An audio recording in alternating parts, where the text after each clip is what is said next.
Anger is growing among Virginia Democrats over mailers targeting black voters. Top Democrats say the flyers exploit the country's racial history to manipulate voters. And the flyers encourage people to vote no on the referendum to determine if the state's congressional maps can be redrawn. Meanwhile, we also hear from the former delegate who says he's responsible for the mailers.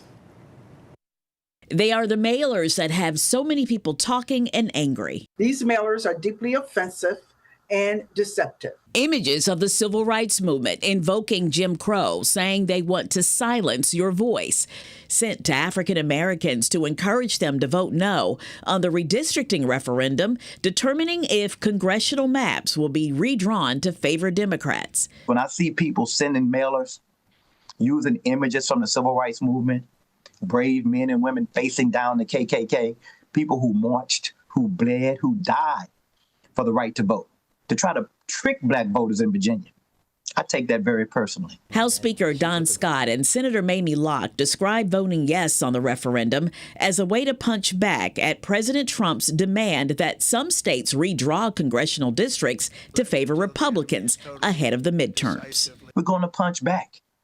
That's what this referendum does. It levels the playing field so that Virginians can protect fair representation at a moment when it is under direct threat. Our people are being used in this process. It is former House Delegate Republican A.C. Cordoza, an African American, who is taking responsibility for the mailers sent through a PAC that he chairs. He says he will continue to encourage people to vote no. Richmond politicians, they're ripping apart majority-minority districts in order to increase the number of white representatives from Northern Virginia. The same kind of tactics used back in the Jim Crow days. If they think that people like me will go along with that kind of stupidity and take it, they're insane.